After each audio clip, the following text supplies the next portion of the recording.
Hi guys, sorry about that. So yeah, I'm Robin. I'm the creator of ViziCities, which is a framework for 3D geospatial visualization within a web browser. And over the sort of next, say, 20, 30 minutes, I just want to give you a quick overview really of what ViziCities is and how it can potentially help what you do and who you can use it. So the original inspiration for ViziCities came from playing city simulation games like SimCity and City Skyline. So before I sort of go any further, can I have a show of hands of who's actually played either of those two games? Good, okay. It can go either way. Sometimes it's like nobody, and a bit screwed. No, fantastic games. And basically in those games you're creating your own fictional cities from scratch, and you're basically managing every aspect of that city, and then you get these data layers which allow you to kind of peel back the city to try and understand how they actually work and what the things that you've done to that city, what they're kind of causing, and how to improve the things that you've done as well. I suppose it's just a shame that these tools are really only for fictional cities because they're very easy to use and they're quite useful as well. And what ViziCities aims to do is do the same for real-world cities. So keeping a SimCity-like balance between practical sort of data visualization, but also a great user experience at the same time. So the ViziCities platform takes raw geospatial data, so as input, so in this example, OpenStreetMap data, and then uses that to generate and visualize real-world cities in 3D in your web browser. So this is using WebGL, using JavaScript and the GPU in your web browser. So this is London, or you can go to Manhattan if you really wanted to, or anywhere else in the world. So there's nothing about the technology that sort of precludes you from going anywhere. It's really dependent on where the data exists, and the beauty of places like OpenStreetMap is that it's across the entire globe pretty much. But you can do a lot more than that. So you don't have to just visualize sort of kind of blocky buildings. You can import and visualize much more higher quality building data. For example, this is a format called CityGML, which is an open thing, which allows you to describe buildings in much more detail. So you can actually describe the grid points and how many windows they have and doors and all that kind of stuff. And it's commonly used in architecture alongside other formats like you'll notice the much higher quality. You can also visualize those things too. And it can also do dynamic lighting, so it allows you to follow a realistic representation of how sunlight behaves. So at different times of the day, you can see what it would be like at sunrise, at midday, and of course at sunset. And while pretty, it's actually quite practical for visualizations that span, say, multiple days. So there's a concept of time passing. But also just data that's described, let's say, like at evening or at night. And then, more practically, you can use it for things like visualizing flood data. So you could, for example, import LiDAR terrain information, and then combine that with flood level data to build a tool, an interactive tool that allows citizens to, say, raise the water levels of their city by, say, 10 centimeters, 2 meters, or 5 meters, and see what that did to their city. This is just one of many different things that you can do. And there's also simpler methods of visualizing things like terrain as well. So you don't have to think realistically every time you visualize something. With a tool like this, you can think a little bit more abstract. So in this case, if you ever seen an ordnance survey map, you've got the 2D contour lines around hills and stuff like that. Those contour lines have been used to extrude out blocky shapes up to those points, up to those height values. So it produces a much lower resolution 3D terrain, but it's an interesting sort of alternative. And then there's sort of the basic traditional visualization techniques that you can use. So things like choropleths and heat maps, to sort of better understand data like crime information or noise pollution, and even compare those data sets together to actually see if there's sort of any useful correlation or whatever comparison you want to perform on that data. And in fact, all geometry in ViziCities can be used to represent data in some way. So this allows you to do quite cool stuff like attach color to buildings that relates to something about that building. So in this case, it's very simple. It's just showing changing the color depending on the height of the building. But you could use the same concept to visualize things like data around that area, or maybe energy usage for buildings, or all sorts of different things like that. And I kind of touched on it at the beginning, but it's really important to point out that it is browser-based, so there's no plugins. It works out of the box on all modern computers, and it makes a massive difference from the existing tools that you may have seen in the past, like Google Earth and others, which used to be only available on desktop and usually only Windows 2. And it also works on mobile, so although this wasn't deliberate, the performance on, say, like an iPhone 6s is actually better than desktop computers I was testing on a few years ago, which is incredibly surprising. And it's running a full 3D city at like 60 frames a second on an iPhone is quite impressive. So it's also worth pointing out that the core ViziCities platform is open source. So it's all on GitHub, and you're more than welcome to sort of go and take the code and have a play and sort of bug me if there's anything wrong with it, or submit an issue or something. So a lot of the examples that I showed are actually available in that examples folder there if you want to have a look later. For the rest of the talk, I wanted to focus on a specific area, just to kind of show how ViziCities could be used in a real sort of situation. And I'm going to focus on transportation data. And I suppose the first place to look is basically one of the first examples that I ever put together about 4 years ago, maybe 5 now, which was looking at traffic AI. So basically trying to get little sort of vehicles, if you can call them that, to follow the road network in a city and to see sort of how they behave and manipulating that. The first thing you'll notice is they're going far too fast, sort of jumping across the bridges and stuff like that. But it proved a concept which was there's an invisible sort of network of roads that you can see in gaps, but that invisible network is what these vehicles are following. And at the time, I could only visualize about 500 of them before it started slowing down. And today, you could probably do many hundreds of thousands with sort of clever processing techniques. But these kinds of simulations are very valuable, and they allow you to predict what might happen about cities. So you know about traffic simulation, and you can use techniques like that to basically forecast things about your city. And at a more basic level, you can visualize sort of standard visualizations on transportation data. So in this case, you can see the entire London Underground network across the entire city in 3D, sort of visually sort of interesting, not necessarily practical, but at least you can see what's going on. Or maybe every land-based transportation route in the Manhattan area. Or you can apply the same techniques to other networks. So this is an example that's showing every single bus route in London overlaid on top of each other to give you a sense of which roads are most used by different buses. So there was no real purpose to this, it was just an experiment to see sort of how it would look. But it's quite interesting actually that you can basically see the entire city is being sort of drawn out by just the bus routes. You get a very recognisable view of London with the river sort of flowing between sort of Docklands over here. And it kind of looks like veins of the city as well, which is kind of cool, and completely by accident.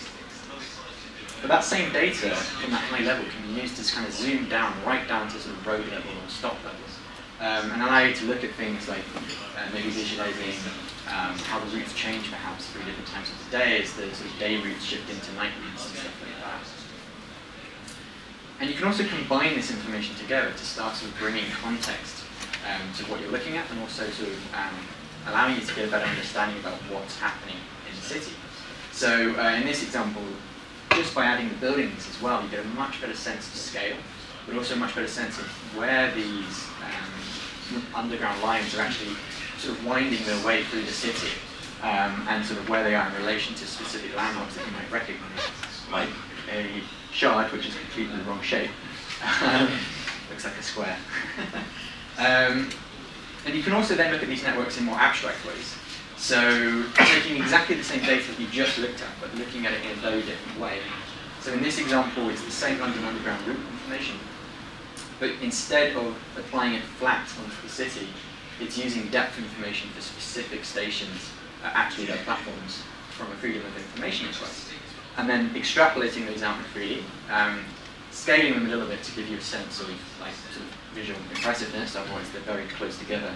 And then applying the live sort of prediction API from the TFL to sort of guess where the trains are actually going to be. So when this runs live, those little dots are actually where the trains pretty much should be at that point in time. And they are actually moving around the city as well.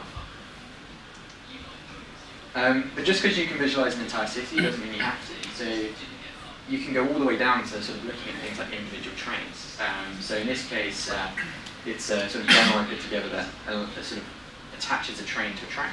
And actually the train has individual carriages as well that can be manipulated and visualized individually. So you could, for example, do a data visualization that showed I don't know, temperature, weight per carriage, or something like that, and allow you to actually change the color of these carriages and do all sorts of visualizations at that kind of scale as well.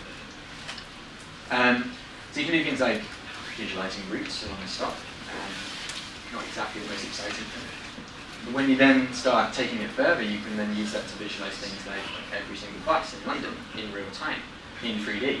And then all of a sudden you're starting to get more and more towards that kind of Sim City sort of inspiration that sparked the project. So these experiments were sort of an attempt to get to that point, which was to see, could we take open source data, sorry, not open source, open data, public data that exists today, and actually pull that together in some way and visualize it to kind of produce a SimCity for real life. So the next step after doing sort of underground, on the ground, and obviously now is to go above ground.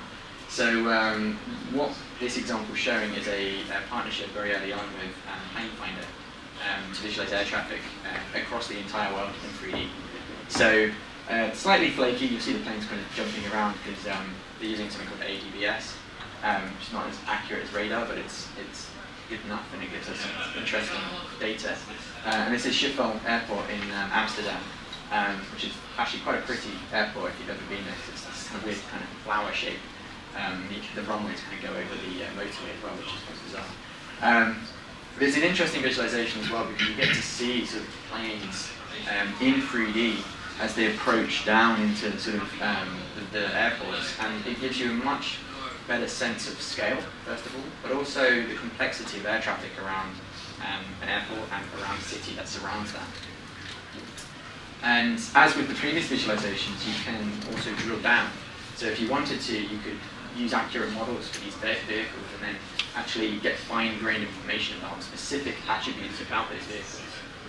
So I mean, in this case, I've added sort of very basic strobe lights and navigation lights onto the plane that gives you absolutely no practical sort of knowledge, but it looks interesting.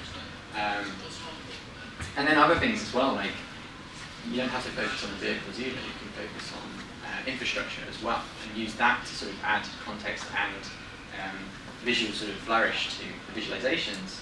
So in this case, I spent far too long tracing every single runway and runway marking at Heathrow to actually produce like all of the runway names and letters and stuff, basically every painted line on the runway. For no practical purpose apart from it looked kind of interesting.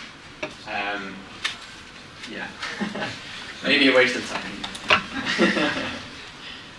But you can also do other things to sort of bring a little bit of life to these visualizations as well. So obviously there's animation and things like that. But you can do things that make the areas that you're visualizing look like they're being used. So in this case, I've placed basically little planes at sort of fairly random sizes, but constrained to vaguely realistic, and actually placed them at the exact points that planes were parked on a satellite view of Heathrow Airport. So it doesn't look like the airport's moving, but if you saw that, you would get the gist that those are probably terminals and the planes are kind of parked up, potentially. More so than if those planes weren't there. But there's actually a practical use case for these kinds of visualizations. So one of those is to visualize things that hasn't happened yet. So for example, you could use something like this to visualize, say, the proposed third runway at Heathrow. If you've noticed, it's not actually in this visualization. I did want to do it, but I didn't have time. But those kinds of visualizations and tools allow people, particularly citizens, to kind of get a better understanding about these changes that are happening in their area. It also gives them a way to understand sort of kind of exactly how they look without having to be an engineer, to actually just see it rather than having to be explained it. and it makes a hell of a difference into sort of engagement. So you can actually take that concept further by combining other data visualization techniques and other pieces of data to actually provide context. So, for example, you can use this to take that proposed thread runway and then apply other data like simulated noise pollution that may be occurring based on the new runway and the flight paths and that kind of stuff. And actually have a visualization that shows planes coming down those new flight paths and what those sort of decibel levels would be below and around those planes as they come in.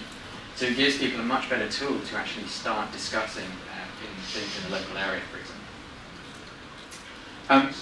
I suppose for a little bit of fun, one area touched on earlier was using depth information to sort of add more context to visualization. So you saw that with the London Underground, with sort of wiggly, windy lines as it goes through the city, kind of something that a lot of people haven't seen yet. And in this example, I took a GPS trace from a Fitbit watch that I collected during a helicopter trip over London. And normally you'd visualize something like this on a 2D map if you were ever going to visualize it. And you may look at it sort of in a view like this, where you have the different points where it collected a data value, or maybe you'd have a line as it's sort of going around the route. It's the same exact sort of type of data and visualization as you would see in, say, Strava or Map My Run and things like that. And you may change the color of the line depending on elevation or heart rate or things like that. But I suppose in this case, it doesn't really look like the path of a helicopter. It could really be anything. It could be the path of a car, even though it's not following the road, or an incredibly fast runner, or you just don't know. So by visualizing that exact same data, there's nothing changed about the data as such. You immediately get a much better sense of not only the scale of that data, but also the change in altitude that the vehicle went through as it was traveling along. And you can zoom right into sort of where the journey started and where it ended, so sort of down here at the airfield. And then suddenly you notice things that you couldn't see in 2D, like this really scary drop, where I don't know what happened. It definitely didn't do that, because I would have crapped myself. But clearly something happened, like maybe the Fitbit had an issue with the change in elevation of the land or something like that, and just couldn't handle that situation. But you can see it there, and then it allows you to kind of go in and go, what happened? I still don't know, I'd like to know. But anyway, it allows you to sort of immediately understand what's going on. You don't have to think about it in your head like you would on a 2D map. You don't have to think, well, how high was the helicopter and how does it relate to the rest of its journey? You can just see it. It's also fun to look at the more interesting aspects as well. So this is a little sort of detour, that the pilot decided to take around the Olympic Stadium and sort of just flew around like multiple times and just kind of see it in the middle there. Or this sort of rather tight, very nauseating set of turns that he made within the width of the Thames. So while we were waiting for air traffic control, literally the helicopter was on its side at this moment, so a little bit scary. Still fun. And then, as I was saying earlier, sort of bringing context in. So using other elements of data visualization, things that you might not necessarily see as practical to visualize with this data, for example, buildings. But actually bringing those in, and it gives you all of a sudden an incredibly better sense of scale. You get to see where the helicopter was in relation to things like this really badly shaped shard, or an even worsely shaped Millennium Wheel, which is a square. But also the height and things like that, and it suddenly feels smaller, I suppose, in a weird way. When you add things like tilt shift as well, if you want to get fancy and actually start making it feel like kind of a miniature village and stuff like that. But what I'm trying to get at is that by visualizing things in 3D, whether that's in ViziCities or using something else, you don't have to do a lot of things in your head anymore. For people if you're trying to communicate a story using geographic data, 3D can be a very powerful tool to get that information across and start sparking that discussion, whether that's a story or a decision that has to be made for a business. You can get to that point so much more quickly when you visualize in 3D in some situations. Others, 2D maps are completely fine. I'm not saying that's a bad thing. So I'm just going to wrap off really with some of the things that sort of we're looking at for the future, and sort of the technology that we're looking at as well. So what up to this point we've seen is sort of using JavaScript and WebGL, sort of the latest, semi-latest sort of web-based APIs and stuff like that to kind of create these very intense visualizations in a browser.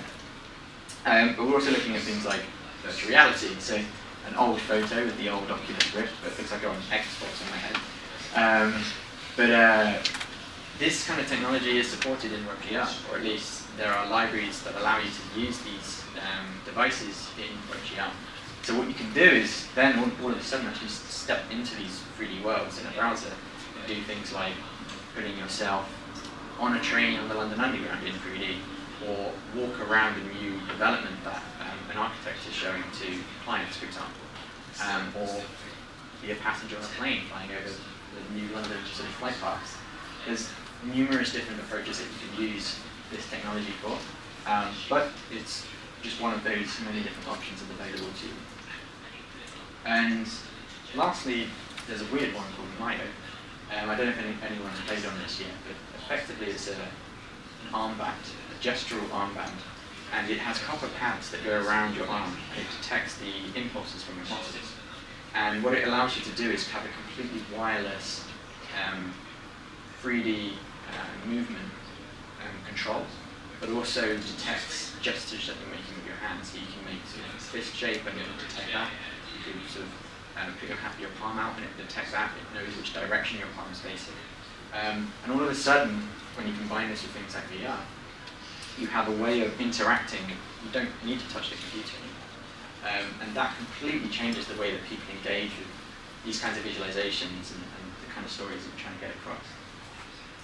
So that's kind of all I have to talk about today. But I'll be around for a bit later. I do have to drive home at some point later, but I'll stick around for as long as I can. And if anyone has any questions, I'm more than happy to answer them now, later, or there's my email right there, so you can reach out to me there if you want to, or literally just Google ViziCities, you'll work it out. So yeah, you can find out more about that online, and thank you very much.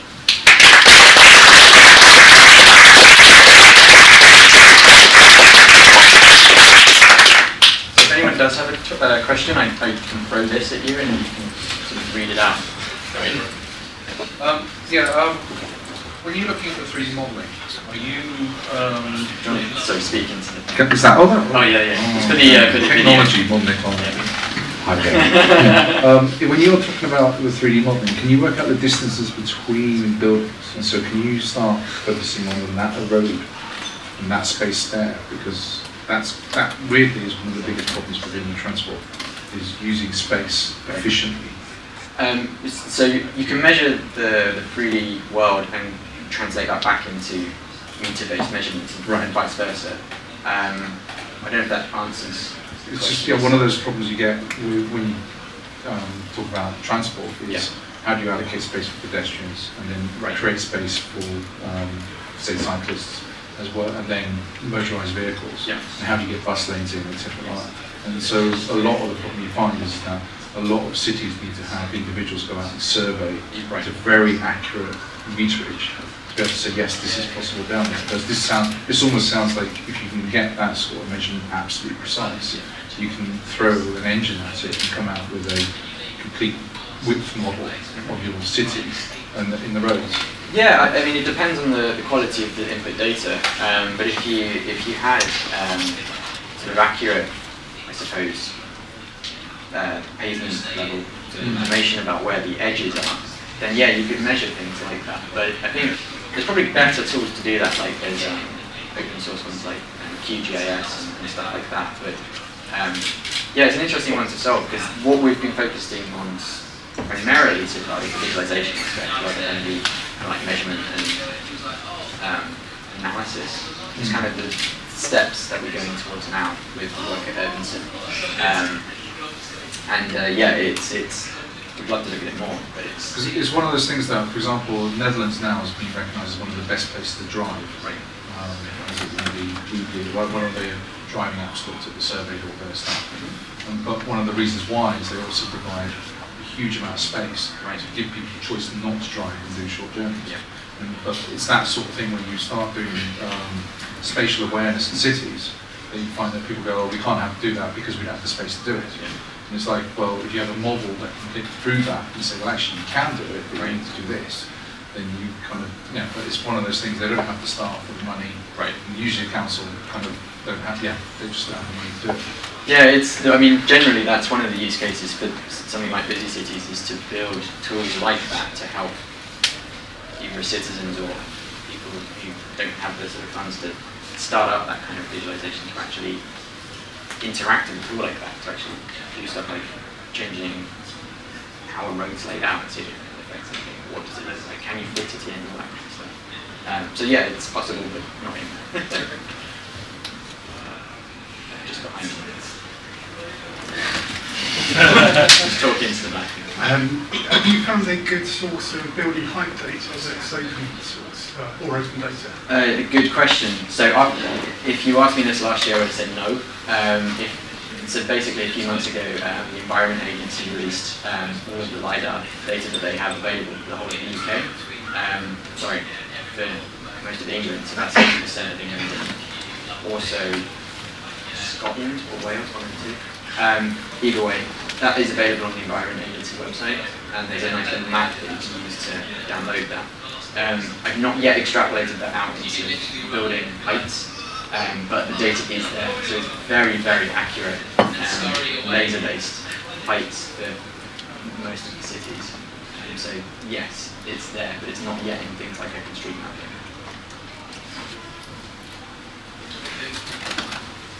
Hi, yeah, it looks good. I was wondering how does it work? How does the ViziCity work? And also, when you try to visualize things, how much time you actually spend on preparing data, or how much you actually, how much time you spend on actually doing the visualization or coding it? Sure. So if I was better prepared, I'd have the demo to show you. But basically, the idea is that it's a very simple. I say simple. Phil was trying to use it the other day. There's a lot of questions. So yeah, well, yeah, got it working. That's a good thing. But yeah, it's if anyone's used anything like I don't know, FreeJS, which is a WebGL framework, or it's a wrapping framework around all of the complexities. So setting it up is relatively simple, at least to get a very basic visualization. So if you want to get a 2D base map with 3D buildings on top of that, it's very few sort of lines of JavaScript to actually get that visualization occurring.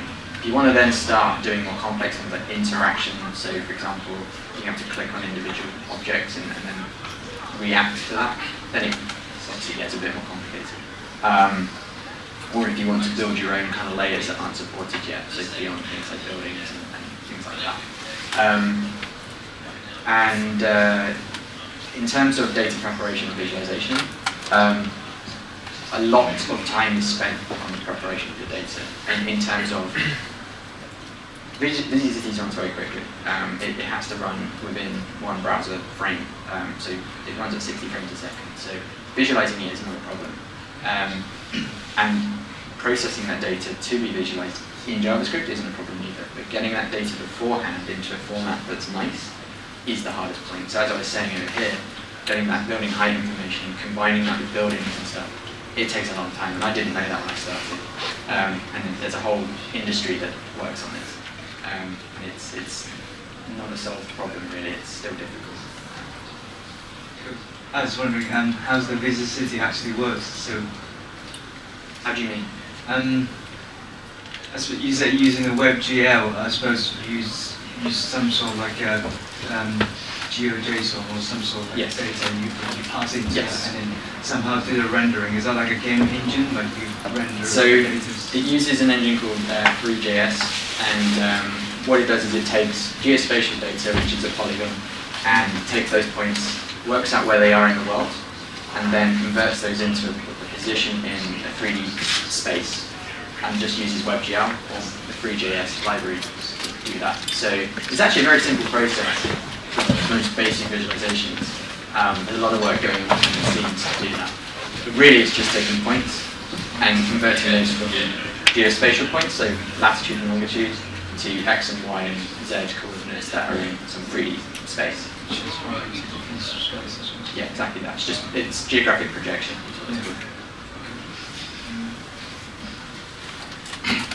Hi, ViziCities obviously displays a lot of data at the moment. Does it, as it stands, have any capability for you to have your own annotations and stuff like that as you're viewing it? Or is that the responsibility of applications that might go on top of what ViziCities does at the moment? Right. Yeah, so for now, yes, it's a responsibility for people building things with ViziCities. So ViziCities is more a set of components rather than the examples you saw were those components brought together.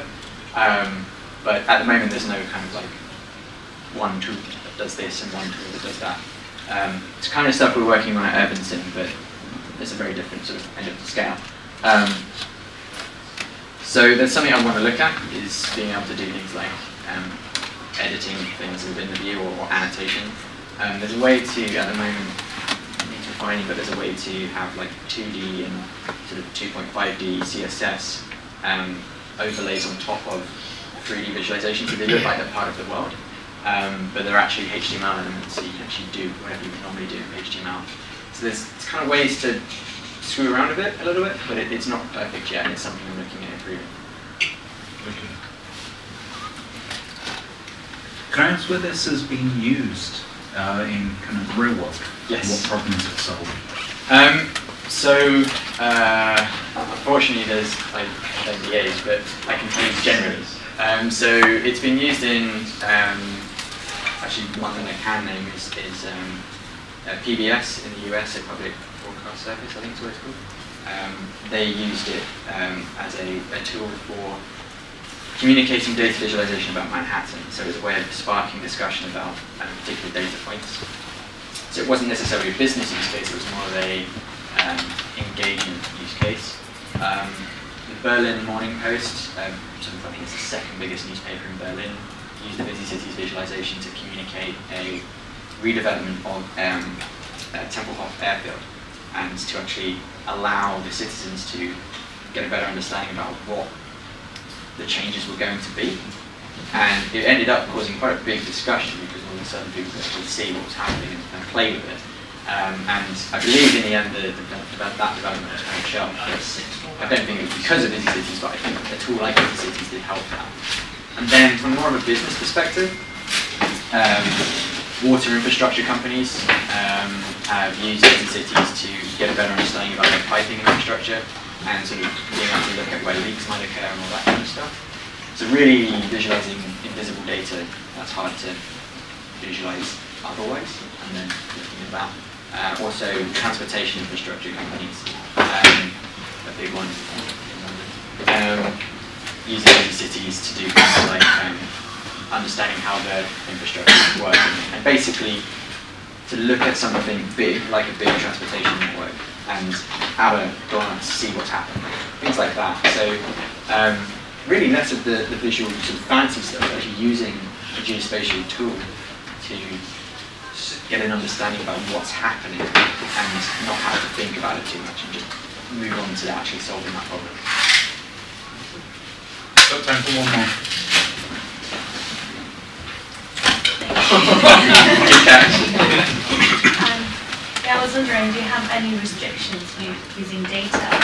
If you, for example, using somebody else's data, can you access all the data, or you need to just, I don't know, have contracts with them or something? So you have to provide your data to use ViziCities. So you can either use open formats like OpenStreetMap, and you don't have to worry too much about that because of the open licensing. There's private data that you can visualize, but you'll only be able to use it like for a personal use case and stuff like that, which is a bit of a pain. Because a lot of these issues with data, like building heights and stuff, it's private data sets that do it, like Ordnance Survey have it, but you have to pay to use it commercially and things like that. And it's a big problem. There's a lack of freely available geospatial data right now. So yeah, there's a bit of an issue at the moment with sort of licensing around geospatial data and stuff like that. And it's something that ViziCities avoids itself by not providing any of the data, suggesting data to use, But yeah, it's the hardest problem to find to handle licensing. So I don't really have an answer, but it's a difficult problem. Yeah. Thank you. Thank you. Huge thank you to Robin.